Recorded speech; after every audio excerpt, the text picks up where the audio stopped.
All right. All right, awesome. I am definitely missing one handout for you guys, but that's. Let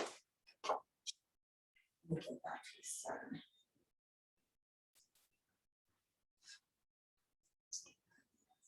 I clearly did not have enough coffee today. There it is.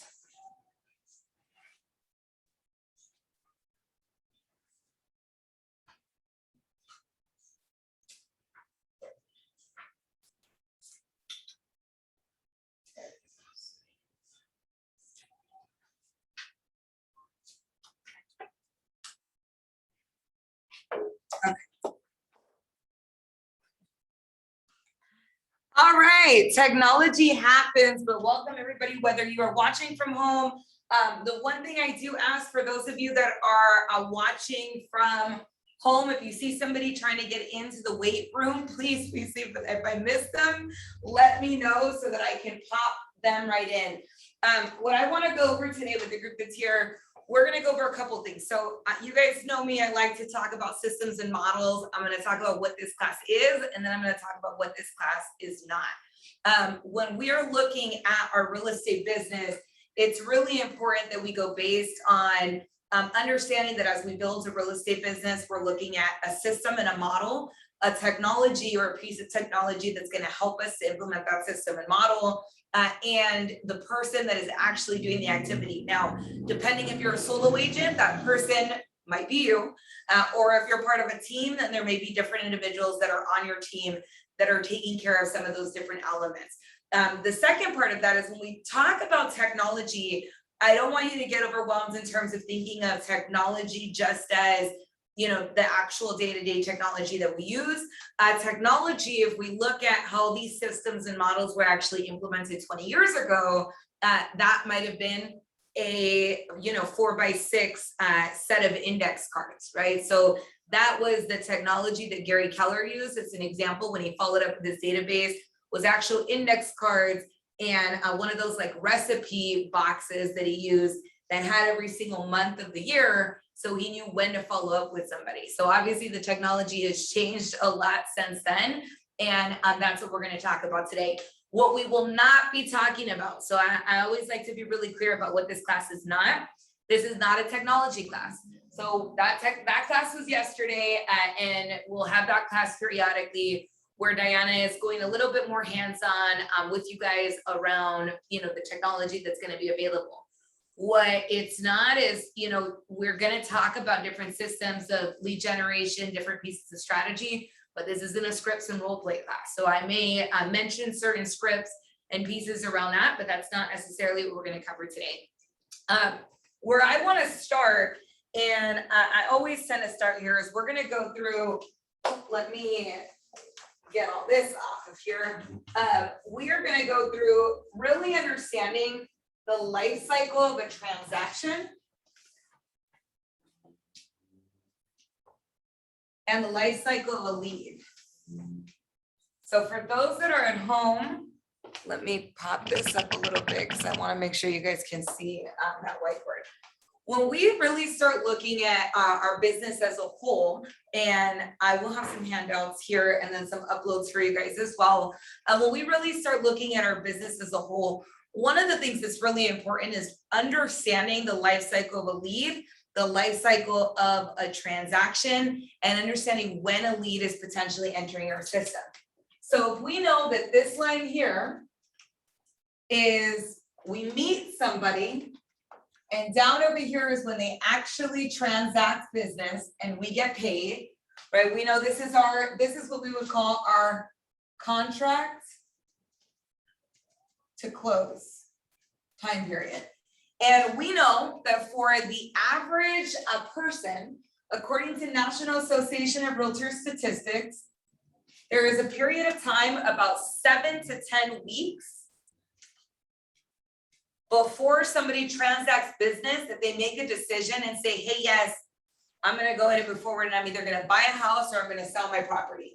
Now, this changes depending on a couple different factors. Right now, we know that buyers are entering our world probably prior to 7 to 10 weeks. And when we get them approved, we go out and look for properties. But because we are in a lower inventory market, a more competitive market for buyers, that period of time might be longer than 7 to 10 weeks. If we're looking at luxury, if we're looking at commercial, that period of time might be longer than 7 to 10 weeks. If we're looking on the listing side, that period of time might be shorter. So this is just when we look at the National Association of Realtors, on average, we're looking at about 7 to 10 weeks before we actually, when the lead says, yes, I potentially want to transact business, the moment they actually become what we would call an opportunity. The thing is leads enter our system or our world way over here. So this is our lead generation, right? First phase of the transaction. What do we think this messy middle is? Is where it's important. Oh no, guys, when we start looking at this messy middle here, this is follow-up. Right? And when we look at follow-up as that second phase, contract to close is the third phase, what we find is that the majority of people will lose in lead gen or lose in follow-up. This is any business. I don't care if we're just talking about real estate, if we're talking about sales, where people struggle in any business is either they're not generating enough customers, or two, they're not converting enough customers. Once we have a customer decide to transact business, the conversion rate goes way higher, right? We know that's not generally where we're going to lose out on a client. But if we're not generating enough business, or we're not converting enough of that business over time, then we're kind of in this constant churn, right, of our business. This is really important to understand because there are a lot of different types of lead generation. Now, if you go into the Millionaire Real Estate book, there's going to be a page that actually lists all the different types of lead generation. We're thinking about a few, right? Some that are going to be, well, I'm going to note, guys, I'm always going to include sphere of influence. But we may have open houses, door knocking, flyers, sign calls, social media, circle prospecting, FSBOs, and expires, NODs. Right, and NODs, for those that don't know, is notice of default. FSBO is for sale by owner. It means the owner is trying to sell it themselves, and expired is going to be a property that was listed on the market and has now, the contract has expired. We could say networking, cold call, referrals. When we start looking at the different types of lead generation, this list goes on and on and on, right? There's a lot of different types. The problem that we face is that in traditional real estate, the majority of the time, the way that we've been taught is to value a lead by how close they are to transacting business. And yet they enter our world here. They don't transact business until we get over here. So there's only two issues that we have is, do we have enough sources for prospecting, and do we have a follow-up system for them? The other part of this, so this is the life cycle of a transaction in 3 phases. The other piece that I want you guys to have an understanding of is the life cycle of the actual client, right? This is not the market, right? Although it could be, we know the market goes up and down. What this is if we know the moment that somebody transacts business is that dot right over here. When we meet that person, that dot is right here, right? It's the moment they're actually going to close business. If that 7 to 10 week period is right there on this line, that 7 to 10 week period is right over here. Now, what we know is that we've been taught over time to value the lead by how close they are to this point right here. And yet, depending on the lead generation source, there are all different stages of here. So as an example, we know a for sale by owner is way up here. Why? Because they've made a decision to sell. They've listed the home on their own without a real estate agent. The only decision they still have to make is whether they're gonna contract a real estate agent to help them with that transaction. We know expires is up here. Why? Because they wanted to sell, they didn't, and the majority of expireds think one thing, no matter what ends up happening with expireds is they don't think it's price, they think it was their agent, majority of the time, right? And so we combat that in terms of when we're lead generating to expireds. We know that notice of defaults is up in this area as well. Why? Because a notice of default may not want to sell, but they may have to sell. Now, if we start looking at way down here, door knocking, geofarming, right? Things like social media,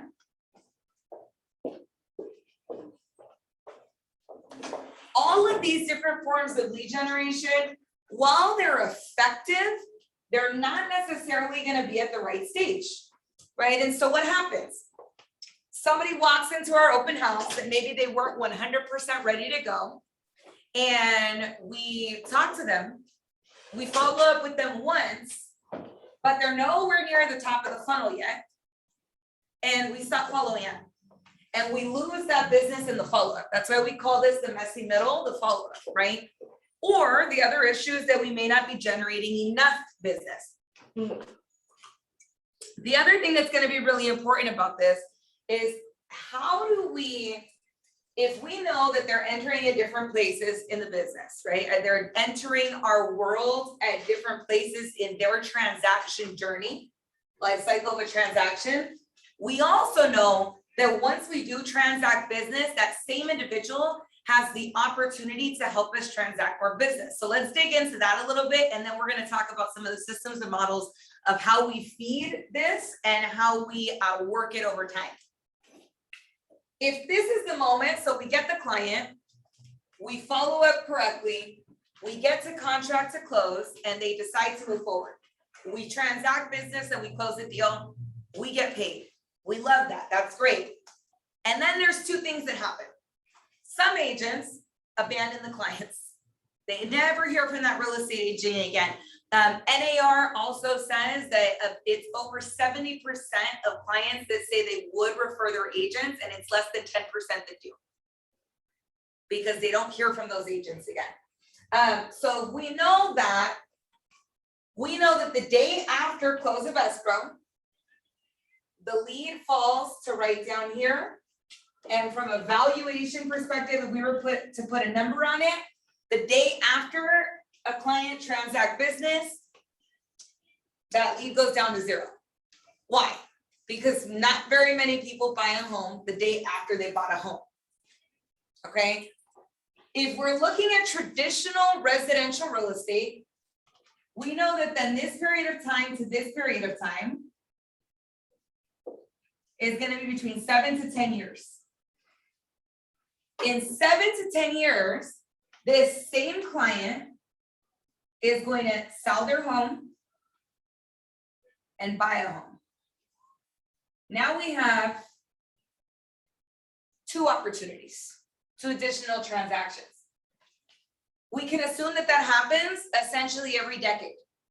Sometimes this period of time is shortened. So I'll give you guys an example. I had a client that bought their home in 2018. I sold them a property in 2018.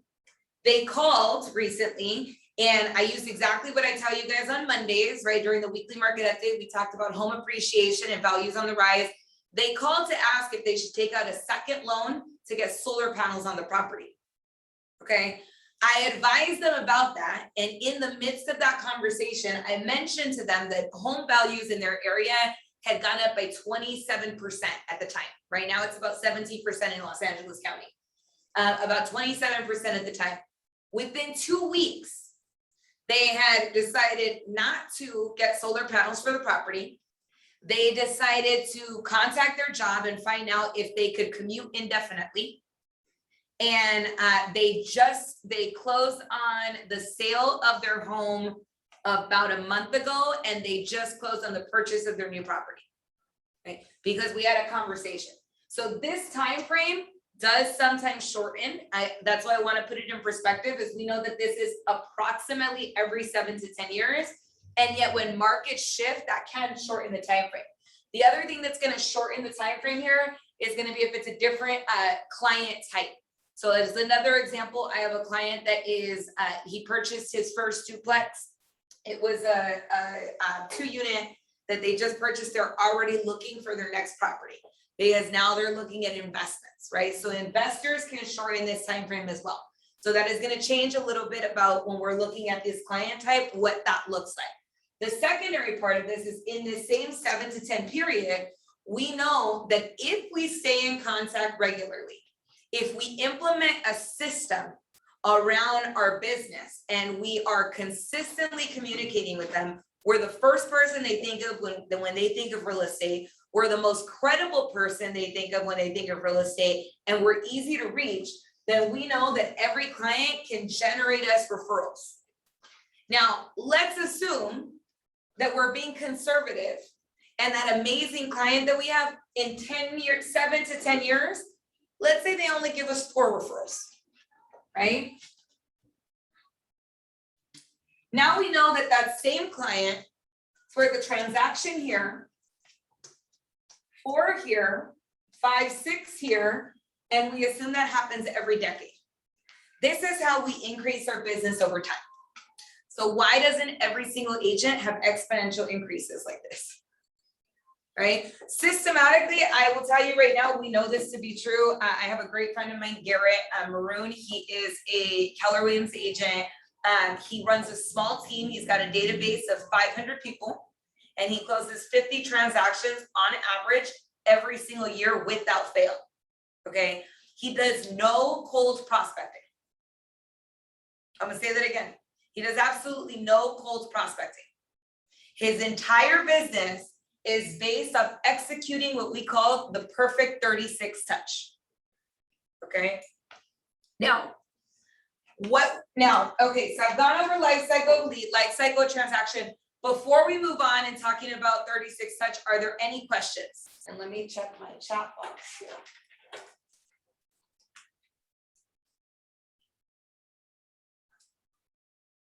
Because I am going to pass out a download for you guys. Oh no, I can't get it.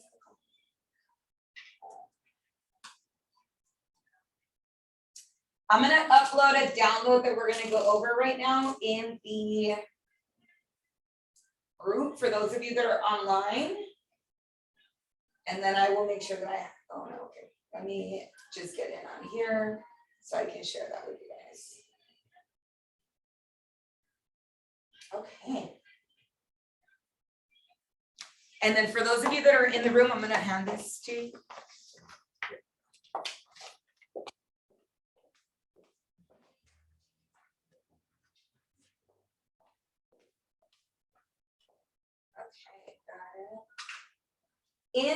I'm adding this on the chat, so depending on how you guys are watching, you should have this uploading into the chat right now.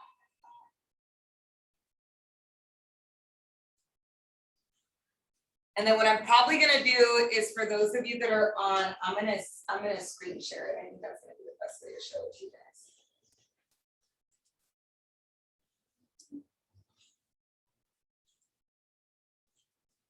I didn't just send that to a picture. Let me do this. Okay. So I don't know if you guys will be able to see it at the same level once I screen share that. So let's do that real quick.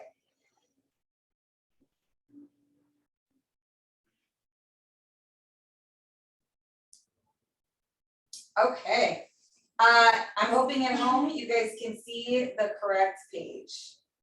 But okay, let me. Uh-oh, I think my.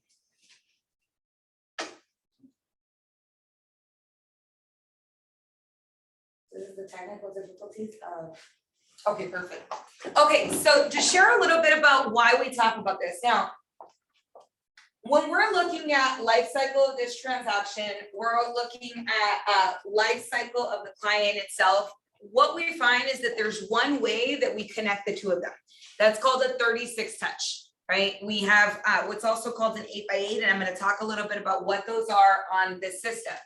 What's really important is that if you're doing a ton of lead generation, you're calling, you're getting a ton of leads, you're getting them into a database, or maybe you're not getting them into a database, and that's where the error is, right? You're either generating a ton of leads and you're struggling with conversion, which means you don't have the right system set up here, okay? Because the numbers don't lie. If you're not generating enough leads, then we have a different problem, right? We have a lead generation problem. And that we'll talk about when we start talking about GPS and 135 and what that looks like. But what we're gonna touch on first, because I think it's important, we can go into a lot of different strategies around lead generation, and we will. And if we don't understand the system behind what we put them in and what we follow up and how we really systematically connect with people, then what ends up being the biggest struggle in our business is gonna be that we're lead generating and we're getting tired out and we're getting overwhelmed because over time they're not converting. Right? And that's how real estate agents get very, very, very burnt out, is because they don't learn these concepts. So if you look at the sheet that I have in front of you, you're gonna see it says systematically market to your database. This sheet is gonna actually come from Millionaire Real Estate Agent book number 2, which hasn't been released yet. This is from the re-release. We know that when we haven't met somebody right over here, they enter our world through lead capture. Lead capture might be that we're doing a cold call and we meet them, we talk to them, they're not ready to transact business, but we get them added to our database, right? Lead capture might be they walk into our open house. Lead capture might be that they called on one of our signs, right? Whatever different type of lead generation, it's that we connected with them and we captured their name, their phone number, their email address, and their personal address. We also want to know, do they have an intent to potentially buy or sell in the next 12 months? Okay, that's going to be, we like those. If they don't have an intent to buy or sell, that's okay. We still want to capture them. Now, this could also be, I have a list of people that I'm geographic farming. I'm uploading them into my database as leads, with my goal being to turn them into contacts. With those, we want to make sure we touch them in what we call a 19 to connect. A 19 to connect, this used to be called a 12 direct campaign. So in traditional real estate, what a 12 direct campaign was, is that me as agent would send, let's say, as an example, a mailer once a month to my geographic farm for a year. And that would be a 12 direct, 12 touches over 1 year. A 19 to connect is generally going to be 19 touches over a year, with the sole goal being, I am trying to convert this person that I haven't met, that I don't have a relationship with, into somebody that now I've earned the opportunity to have a two-way conversation with, right? That's the 19 to connect. So this is for any leads that haven't met. Why is this important? So I'm going to give you guys an example. I'm using door knocking, right? What I've seen be one of the areas that people fail in door knocking, or they struggle in, is they're like, oh, today I'm going to door knock Downey. It's like, great. They go door knock Downey.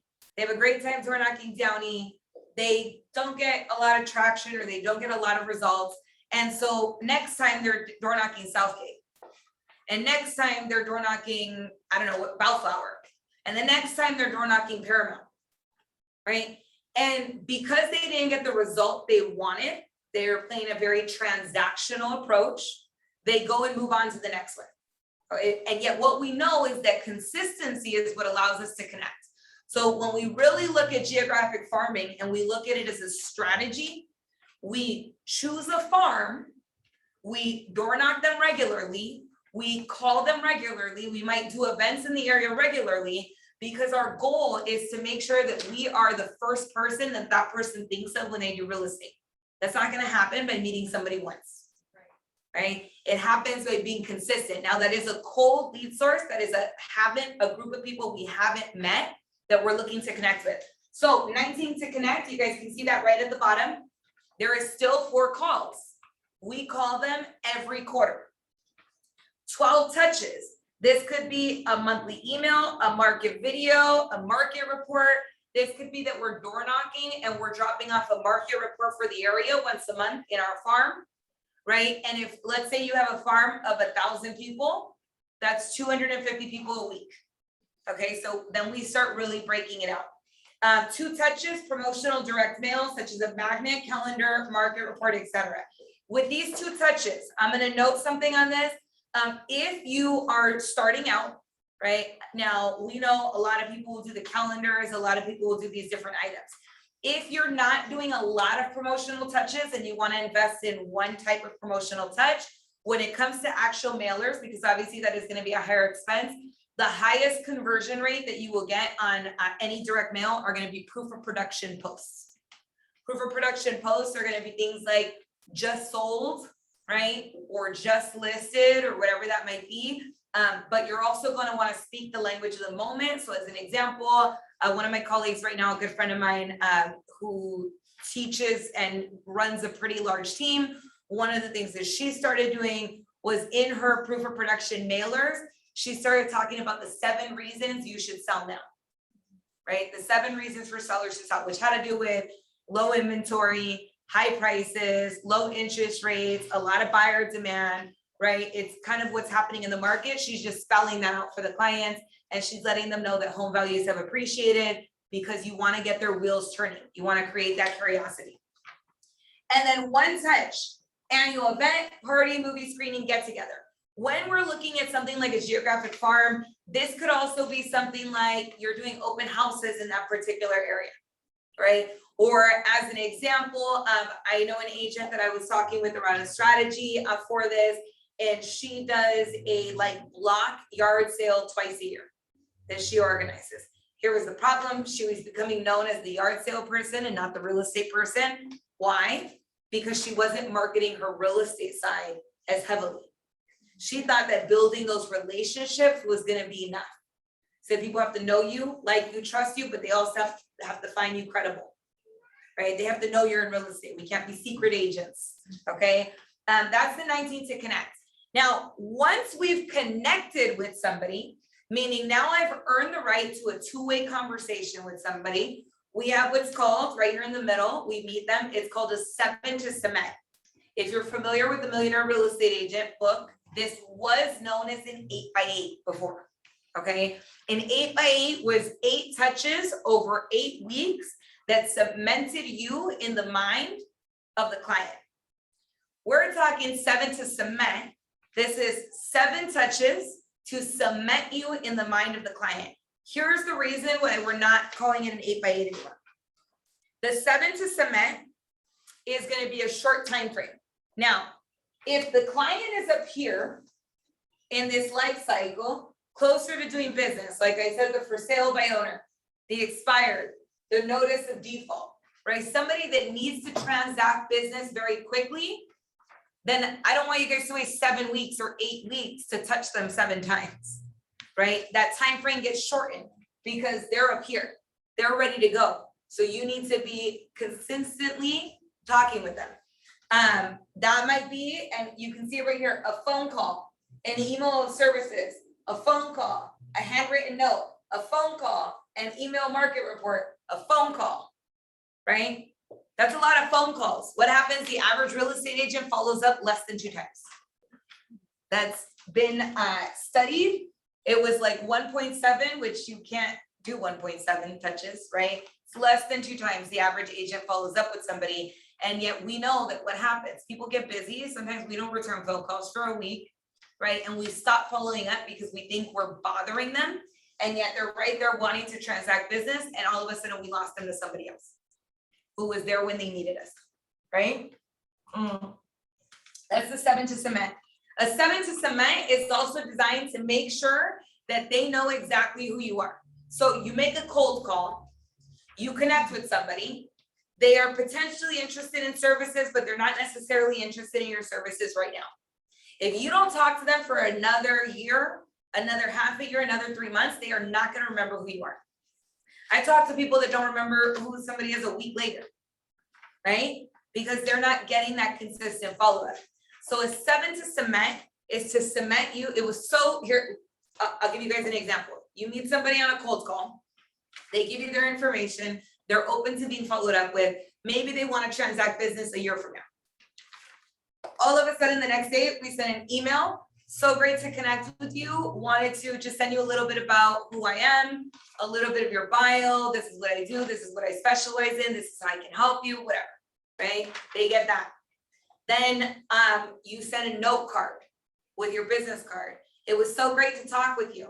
Da, da, da, da. If there's anything you ever need, here's a couple business cards, right? Sometimes we send more than one and they hand it out to other people. Okay, we send that out to them. Now they got another touch. Now I have an excuse to call them again. By the way, I just wanted to make sure that you received my business card. It was great to connect, not my business card, never say that, not my business card, my note card, right? I sent you a note card in the mail, just wanted to confirm that you got that. Again, it was so great to contact you. By the way, has anything come up that I might be able to help you with? They're probably they might say no if they're not ready to transact business yet, but you're cementing yourself in their mind as the realtor of choice for them, right? Because people don't care how much you know until they know how much you care. And now you're following up with them. You're staying consistent with them. You're sending them emails. You're sending them messages, right? You do that 7 touches, okay? Now, once you've got them there, you can now count them as what I would call a contact, where now you're gonna keep in touch with them 36 times over the course of a year, whether or not they want to transact business, okay? This is where most of us drop the ball a little bit. We think that somebody wants to transact business. They said, yes, I want to buy or sell, and so we're going to follow up with them. But because we forget, or we're so urgent to just follow up with them, we forget about everybody else in our database. Your lead generation time should be split into 2 sections. Lead generation for new clients and follow-up. Lead generation for new clients and follow-up. Follow-up is not just this person raised their hand and said they want to buy, so I'm going to call them. That's more of servicing a client, right? Follow-up is every single person that's in my network I need to connect with. Consistently, periodically. Here's why. The place where most real estate agents will lose business is referrals. Don't get me wrong. The majority of agents, if you're consistent with posting real estate related content, if you're always posting when you're at property tours, if you're posting on social media, if you're sending all those different things out, you will absolutely have people that if they really trust you, they like you, they know you to be credible, they will contact you. And there's going to be another 10 people that don't. Why? Because they haven't heard from you. Because they don't know how to get in touch with you. Because you called them that one time to see if they had a referral for you and you never called them again. And yet there's a ton of other agents that are in the industry that are also calling them. Or maybe they think you're too busy. I will tell you this, I have absolutely lost clients, referral clients, because they thought I was too busy to handle the transaction because I hadn't called them, right? Because I hadn't followed up with them. This is where we want to automate parts of this. And then obviously parts of it are things that we need to take action on. So 36 to convert. This is now I've cemented the relationship. I've generated the lead. This is where we would have, I cement the relationship here. Now I'm in 36 touch because my 36 touch is intended to convert. We have the common misconception that we're only trying to convert the people in our database. We're also trying to get the referrals from them that we can also convert. That's why we call everybody. I don't care if it's your aunt, your uncle, your cousin, your coworker that you used to talk to, whatever that might be, you want to connect with them as well. So 36 to convert, 4 telephone calls, 1 every 90 days, okay? 26 touches, bi-weekly email offering some type of information of value to the consumer. 2 touches, events, get-togethers, parties. 4 touches, promotional, direct mail, such as magnet, calendar, market report, etc. Okay, that is our 36 touches, simple. Now, I told you guys this is not a technology class, but I am going to talk a little bit about some of the technology. Some of the technology that is going to be at your hands to help you put this into place. In Command, there is something called a quarterly phone call campaign. You can call a client today, you put your client on it, and it will remind you 90 days from now to call them again. And it reminds you 90 days from now to call them again, and 90 days after that, and 90 days after that. That's the quarterly call. There is a bi-weekly or a monthly neighborhood nurture. So you saw that in 12 touches, monthly email newsletter or market report or video. And then on 36 touch, bi-weekly email offering some type of information of value to the consumer.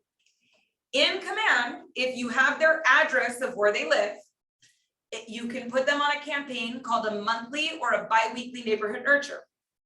It will send out a monthly email on the monthly neighborhood nurture with the properties that are listed for sale in their area. The bi-weekly neighborhood nurture will send it out to every 2 weeks, right? Every 2 weeks it goes out. We get too caught up on wanting what we send out to be perfect. So I'm gonna, again, I read this at the team meeting, I'm gonna read it again. Our experience working with top agents has taught us, even as important as your look and message are, there is a much stronger correlation between sales leads generated and the consistency and frequency of your message. It's about the consistency and frequency of your message, okay? So with that being said, as you're going and you're generating your leads, you wanna make sure this is part of the systems that you put in place. This is what, if you were at the class yesterday with Diana, she was teaching us how we put the contacts into our database, how we get our profile set up, all of that. I know in 2 weeks, she's gonna be covering actual SPART plans, which are what these automated campaigns are. If you are just getting started, start with this, right? We build a foundation. We get creative once we have the foundation, right? We get creative once we have that foundation. So there are individuals that might do things like newsletters or different elements like that. You can absolutely do those type of touches, and I would make sure you have the basics down first, because it's more important to be consistent than it is to be creative. Any questions so far on this? Awesome. Everybody's so quiet today. I see you guys nodding. I don't know about those of you that are at home. I have 2 more docs that I am gonna, let me stop share. I have 2 more documents that I am gonna upload in the chat and hand out right here for you guys. Oh, these are actual docs, so these can be.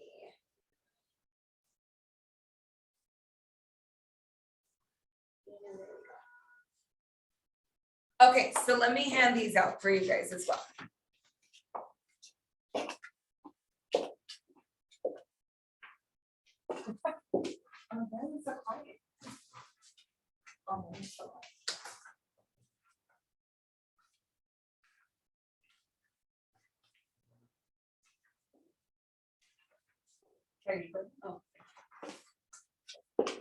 Okay, so the tool that I just handed out, or I uploaded into the doc, is going to be, there's 2 items I handed out. One is called a GPS, and the second one is called a 411.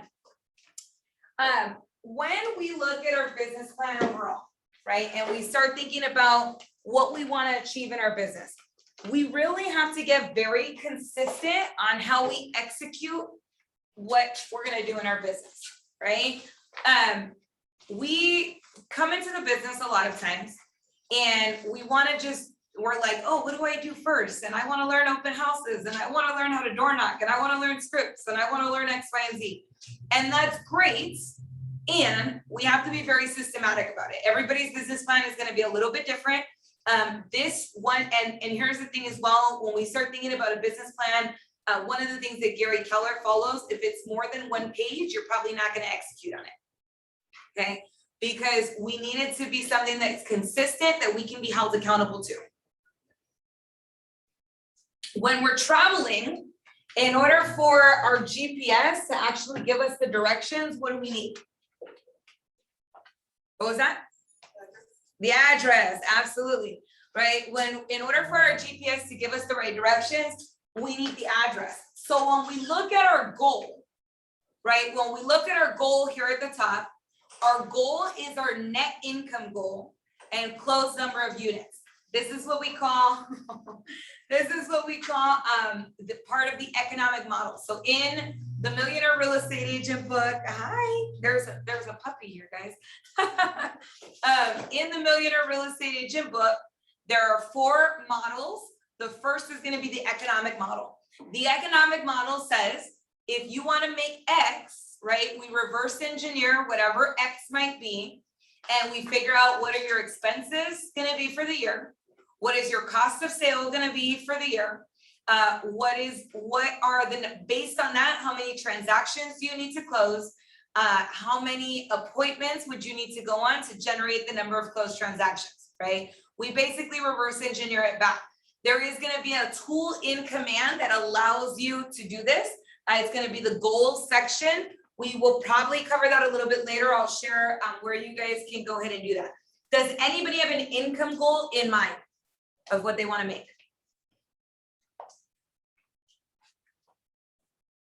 Not all at once, my friend. I'm gonna need an income goal, or we can go with something arbitrary.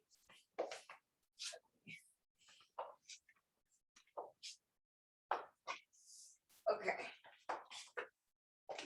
So I want to give you guys an example of what this looks like.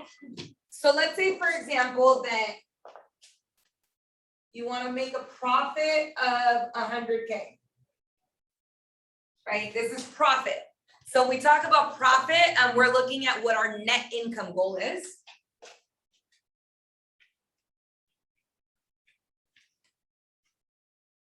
Right? We know that obviously there's going to be certain expenses that are incurred around that. So we're going to estimate an average cost of sale of a 25K cost of sale on 100K. We're also, so this, obviously we go a little bit more into depth depending on what your business is. Your expenses may differ depending on this, but I want to take into consideration kind of the whole piece. So let's go ahead and say we're going to estimate 10K expenses in this case. So we know that we need to gross, what is that? 135K in order to profit 100K in this particular example. It's the average, let's assume that the average commission on a transaction, right?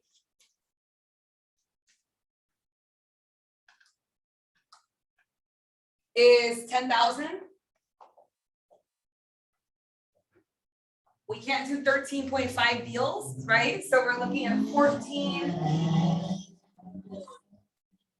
closed transactions.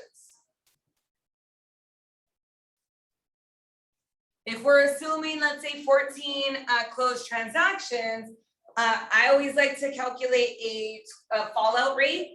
So I would say that we should close, let's see, 16 plus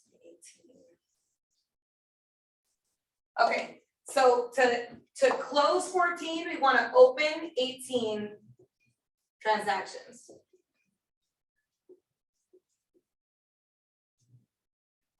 Is that clear?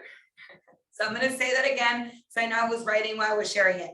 If we know we want to profit $100,000 and we're assuming that the cost of sale is going to be about $25,000, so that's going to be cost of sale is anything that is taken out at close of transaction. So brokerage splits, transaction fees, etc., is going to be cost of sale. 10K expenses are going to be any expenses that we incur in our business. Now, no, this could be a lot lower. This could be higher. It depends on how you're doing business. I'll give you an example. If you're paying for things like Zillow leads, that's going to be very expensive, right? It's also not very easily controlled. Now, it might be that you're only paying for your signage and you're incurring less than $1,000 in expenses over the course of the year, or you're paying for flyers or things like that. Those would be things that would include cost of expenses.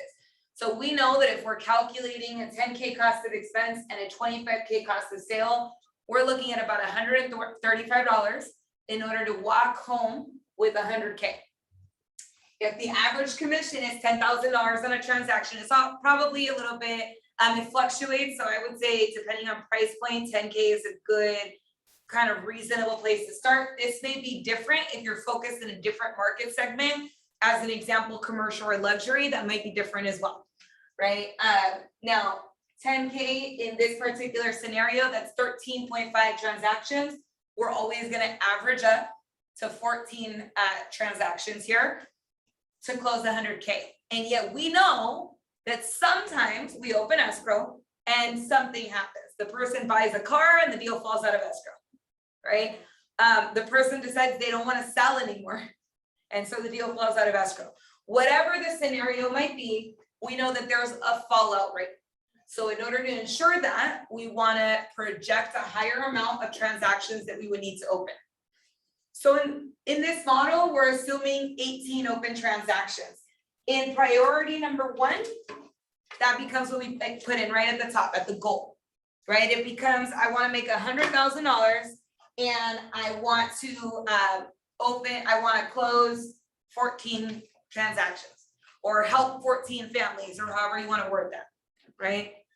I will say this, what I highly, highly recommend is that as you're thinking through whatever your profit goal is, as you're thinking through how many families, connections, people in your network you want to serve, really think about what that money is going to do for you. I have found in my experience that having my GPS or my business plan, don't get me wrong, it has profit numbers on there, right? But it is actually a lot more impactful and moving for me personally if I also include what that money is going to do for me. So maybe for you, and it could be a number of different things, right? If you're working, it could be, I want to make X amount so that I can have the financial freedom to now leave my full-time job, for some people, right? For other people, you know, I've had different individuals that are like, you know, I really want to make X amount of money because that's going to help me buy a property. And you might have that in there. Or I really want to make X amount of money because I want to take my family on this trip at the end of the year.